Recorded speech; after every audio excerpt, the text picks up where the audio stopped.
Estamos conversando con el presidente Hipólito Mejía.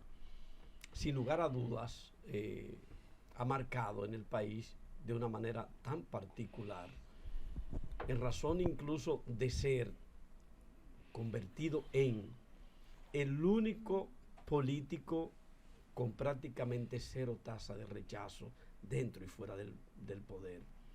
No tanto, no tanto. Sí, cercano a la No, entonces una vez lo satanizaron. el de menor rechazo, Eso sí. el de menor tasa de rechazo de todos los políticos, y uno de los 8 presidentes de la historia republicana después de la caída de Rafael Leónidas Trujillo, marcando en el país y en el poder. Rubén Tejeda. Presidente, en el año 1978, como consecuencia de la coalición de partidos que se constituyó en lo que se llamó el Pacto de Santiago, y después de 12 años tortuosos y de triste recordación para la historia dominicana, surge en la presidencia don Antonio Guzmán Fernández, que tiene a bien en ese momento designarlo a usted ministro de Agricultura. ¿Cuál es su experiencia de esa relación que se veía casi paterna entre el ejercicio del poder de un Antonio Guzmán, un hombre del campo, empresario agrícola y que salta a la presidencia de la República? Mira, ahí comienza, digo, todo el mundo sabía mi amistad, sabía, no, sabe, y sigue siendo mi relación con don Antonio Guzmán. Y me dice, bueno, yo dirigí la política del campo de don Antonio, de 64 hasta el 68. No de una manera tan pública, pero sí como trabajando con él. Entonces, él me dice, tú eres mi secretario de Agricultura. Digo yo, usted no puede pagarme lo que yo gano. Ya yo ganaba 2.000 pesos, dólares. Y el gobierno pagaba nada. No, yo voy a pagar lo mismo, 3.000 pesos. Yo necesito que usted trabaje con mi gobierno. Y ya yo trabajaba en La Linda, en Santiago. Yo había renunciado a la compañía americana. Y él habló con los jefes míos y me prestaron por un año.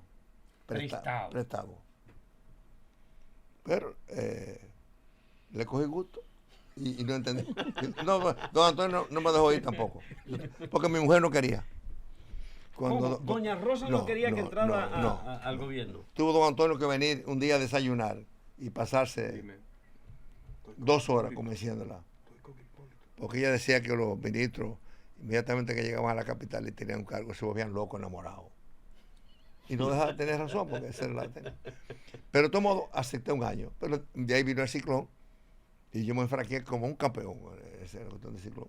Y de ahí yo pienso que salió parte del liderazgo, no diría liderazgo, pero menos la consolidación de que me conocieran. Además, yo trabajaba como un caballo. Y ahí fue cuando mi compadre, trabajamos juntos, y de ahí vino otra etapa que ya entonces fue cuando yo me metí a político.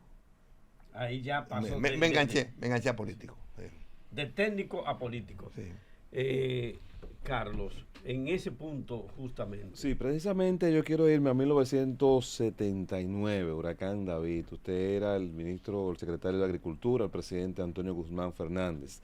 En ese momento usted tenía la visión de que iba en algún momento a ser o le interesaría ser presidente de la República, porque ese hecho histórico, ese fenómeno natural, marcó una diferencia en la que usted se conectó con gran parte de esa población y con sobre todo la gente del campo, que quedaron muy afectados por el fenómeno y lograron recuperarse a partir de la intervención suya. ¿Pensaba usted que eso le iba a servir de plataforma más adelante? Mira, no. Yo nunca en mi vida pensé en ser político. Ni me interesó. Yo tenía mi cargo y mi especialidad. Pero, como yo decidí no trabajar más en tabaco, por muchas razones que huelga a realizar, acepté el cargo del Instituto de Tabaco en contra de mi voluntad. ¿Cómo así? Y lo hice porque en el Ministerio de Agricultura, los jóvenes que la post-revolución, llegamos a posiciones importantes y yo fui director de tabaco a los 25 años de edad. Cuando ahí ya expliqué que me fui cuando Balaguer llegó. Después, en el caso de don Antonio, yo acepté por un año y yo me sentía que me desenvolví en el sector privado. Pero las circunstancias y el ciclón me hizo que me conocieran ya como ejecutivo. Y además, con don Antonio Guzmán había un sector agropecuario compacto. Yo era la cabeza. De gente con calidad. No, sí, ahí no se le preguntó a nadie de qué grupo era, ni nada, sino lo mejor que había en el país trabajó ahí. Entonces, ahí me dio oportunidad de yo ser un ejecutivo de sector. Con un equipo de gente, un equipo técnico muy capaz y muy bueno. Y duré hasta que don Antonio terminó el gobierno. Posteriormente Salvador me llamó por ese mercado. Yo dije que no aceptaba. Okay. ¿Por qué no aceptaba? ¿Por qué? ¿Por qué? ¿Por qué? Porque yo considero que era una deslealtad de mi parte a Antonio Guzmán. A raíz de lo que había pasado. Salvador me ofreció posición en el sector y 3 embajadas. No la acepté. Entonces yo aproveché ya con la experiencia que había tenido en la compañía americana de hacer mi propia compañía. E hice 3 compañías. Una de semillas, una de productos químicos, que posteriormente la vendí. Porque yo antes, ahora y más luego, estoy convencido que la política no es compatible con los negocios. El que se mete en negocio, se mete en política pensando en negocio, vendió las 3 preso. compañías para seguir en política. La vendí. Me quedé con 2. Dos de ellas permanecen todavía. Los invernaderos míos, que yo fui el primero que hice invernadero en el país. Sí. Lo vendí bien. La compañía química la vendí también. Una compañía quebró. Y las otras, hay una que permanece en mi hijo, el segundo hijo. Y las otras, vendido 2 compañías más. Tengo mi campo de San Cristóbal, que es un desahogo emocional. Más que una empresa. Y no, es una consolidación de mi enfoque hacia el desarrollo de nuevas tecnologías en frutas y hortalizas y todas esas cosas que yo creo mucho en eso. Presidente, en la campaña del 2000, la inversión en política, que es cuantiosa, ha sido y sigue siendo. ¿Usted nunca estuvo en situación económica baja que lo invirtiera en política? No, yo no. Los cuartos de su familia estaban aparte. Yo casi, nunca me meto en una cosa como otra. Nunca. Rubén. Ni regalarle lo mío a nadie. El que quería hacer campaña tiene que romperse el pichirí dando brinco conmigo. Rubén. No. Mire, tenemos la suerte de tener en la República Dominicana una persona con su experiencia vivida, ¿verdad? Pero en el año 1982 surge en el poder Salvador Jorge Blanco. En medio de esa tormenta política interna del PRD entre Salvador, el doctor Peña Gómez, Jacobo Masluta, que ya usted era una figura pública porque había salido del Ministerio de Agricultura. Y usted comienza entonces con una aspiración en principio vicepresidencial alrededor del doctor Peña Gómez, que es cuando surge Fernando Álvarez Bogar. No, adelante, no. Las dos cosas no son correctas. Te interrumpo. Terminado mi campaña, mi Secretaría de Agricultura, me dediqué a mis actividades particulares. Concomitantemente con eso, todo el mundo sabe mi relación con Peña Gómez, desde Mao, desde San Cristóbal, y en el propio ejercicio de la Secretaría de Agricultura, que yo le nombré el equipo de Peña, porque el único que nombraba a Peña Gómez era yo. Entonces ahí vino una amistad con Peña. Terminó el gobierno de Salvador Blanco y muchos funcionarios comenzaron a darme leña. Hubo uno que dijo que yo hice más daño que el ciclón David Federico, y lo acepté. Yo analicé la personalidad de muchos del equipo que estaba ahí, que yo los califico de prepotentes. Y yo soy enemigo de los prepotentes. Pasó el tiempo, ahí ya con esta relación con Peña, preocupado por lo que venía, hicimos el bloque institucional, de quien yo era el presidente del bloque institucional. Pero ahí surge la famosa fórmula café con leche. Bueno, después de eso. Pero de ahí surgió el café con leche, sin lugar a dudas. Pero recorrimos Peña y yo durante 2 años el país entero. Rafa Gamundi, Pedrito Bonilla, aquí el papá de...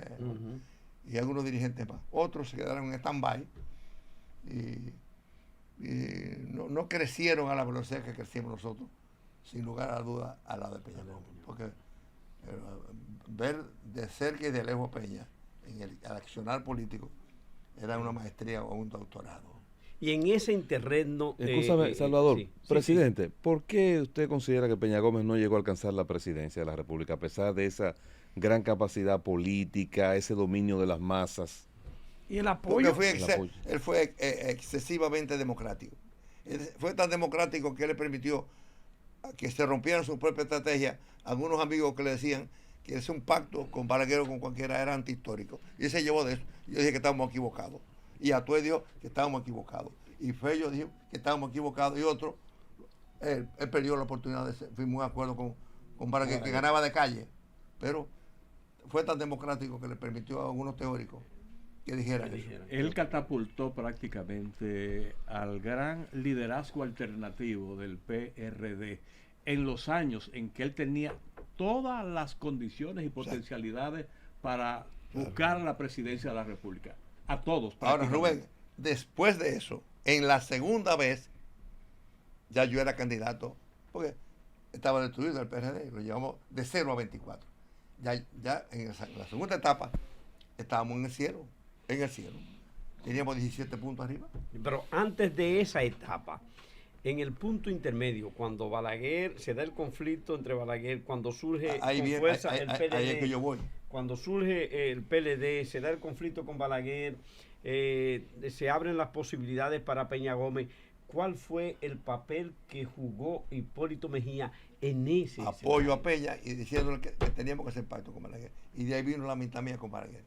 Y Balaguer, cuando... Es que Hipólito es el único que le aconseja a Peña Gómez. No, a Atué también. Y Fello también. Y varios más. Otros hablaban mucho, a muchas teorías. Decían que eso era antihistórico. Pero Juan Bosch había firmado con Balaguer. Sí. Yo le dije, Peña, pero si esa gente firmaron, que eran enemigos. Disque enemigos.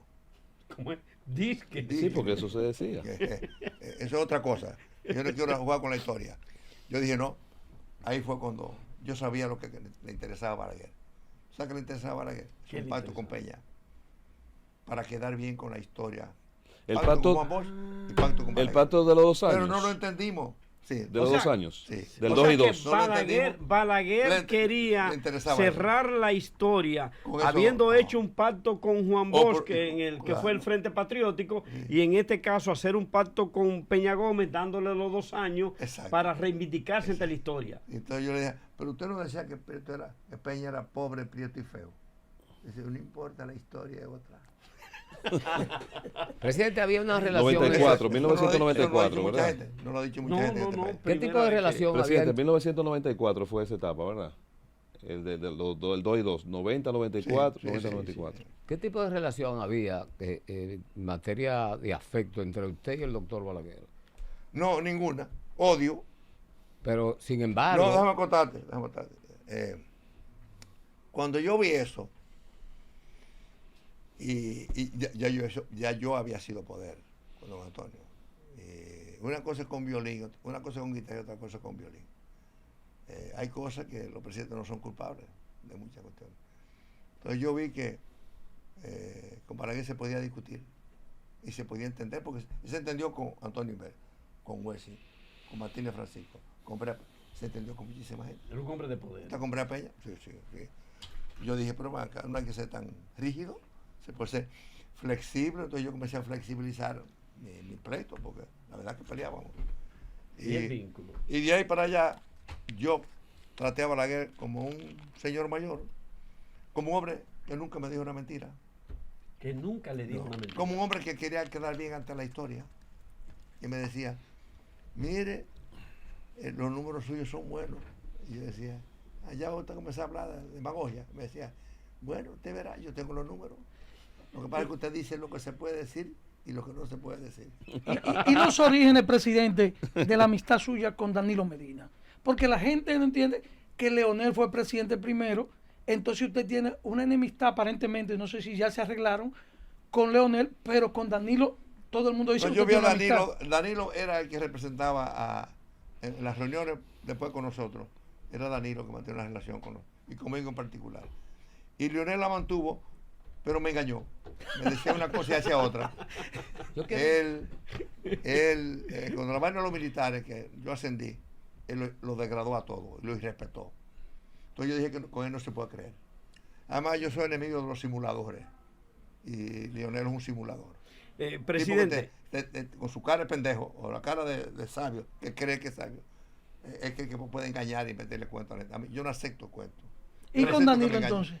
Bueno, yo lo veo durante los gobiernos de él y de Leonel 3 veces. Las 3 veces era tratar temas políticos. Bien. Ahora, Vamos, que él no me hizo ninguna travesura, excepto el rebú de Baní. Sí, porque el rebú de Baní fue el que lo autorizó. Y si no lo autorizó, convivió con ellos. Cuando el azaroso Sí. del Senado dijo que yo había visto al Chapo. Él no dijo nada de mí. Yo eso lo perdoné porque él me dijo a mí que realmente él no autorizó a ese señor a decir eso. Y por consiguiente, No, es no diferente. perdonó. Yo lo veo como una persona que no me mintió y el otro me mintió. bien. Presidente. Por la super 7.